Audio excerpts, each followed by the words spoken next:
સમજૂતીની આશા, રાષ્ટ્રપતિ ડોનાલ્ડ ટ્રમ્પે આપ્યું મહત્વપૂર્ણ નિવેદન. યુનાઇટેડ સ્ટેટ્સના રાષ્ટ્રપતિ ડોનાલ્ડ ટ્રમ્પે પશ્ચિમ એશિયામાં પ્રવર્તી રહેલા ગંભીર તણાવ વચ્ચે ઈરાન સાથેના સંબંધોને સંભવિત સમજૂતી અંગે અત્યંત મહત્વપૂર્ણ નિવેદન આપ્યું છે.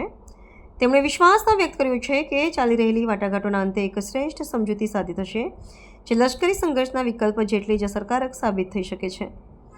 અમેરિકાના રાષ્ટ્રપતિએ વોશિંગ્ટન ખાતે પત્રકારો સાથેની વાતચીત દરમિયાન જણાવ્યું હતું કે ઈરાન સાથેની વાટાઘાટો અત્યંત સકારાત્મક દિશામાં આગળ વધી રહી છે. તેમણે ભારપૂર્વક નોંધ્યું હતું કે રાજદ્વારી માધ્યમો દ્વારા જે સમજૂતી આકાર લઈ રહી છે તે ઈરાન વિરુદ્ધના કોઈપણ કઠોર સૈન્ય અભિયાન જેટલી જ શક્તિશાળી અને નિર્ણાયક હશે.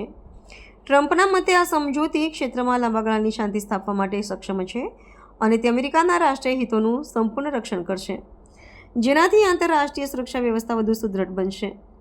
આ નિવેદનનું વિશ્લેષણ કરતા રાજકીય નિષ્ણાતો માને છે કે રાષ્ટ્રપતિ ટ્રમ્પ લશ્કરી કાર્યવાહીને બદલે આર્થિક અને રાજદ્વારી દબાણ દ્વારા ઈરાનને મંત્રણાના મેચ પર લાવવામાં સફળ રહ્યા છે.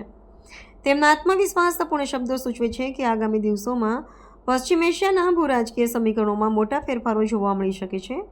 જો આ સમજૂતી સફળ રહેશે તો તે માત્ર અમેરિકા અને ઈરાન વચ્ચેના દાયકાઓ જૂના વિવાદનો અંત જ નહીં લાવે, પરંતુ વૈશ્વિક સ્તરે તેલના બજાર અને સુરક્ષિત વ્યાપારિક માર્ગો માટે પણ આશીર્વાદરૂપ સાબિત થશે. So we are now having really good discussions. They started last night, a little bit, the night before that, and I think they're very good. They want peace. They've agreed they will not have a nuclear weapon, et cetera, et cetera. But we'll see. You have to get it done. But I would say there's a very good chance.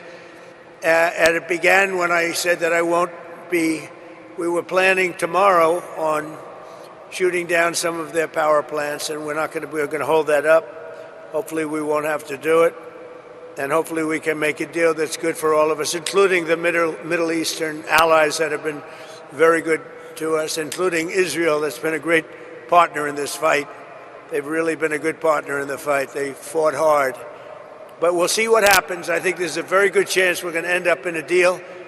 And so we're giving it 5 days, and then we're going to see where that takes us. And I would say at the end of this period, I think it could very well end up being a very good deal for everybody. As good as if we went all the way and just literally annihilated the place, which if we don't have to do that, that would be a good thing, not a bad thing.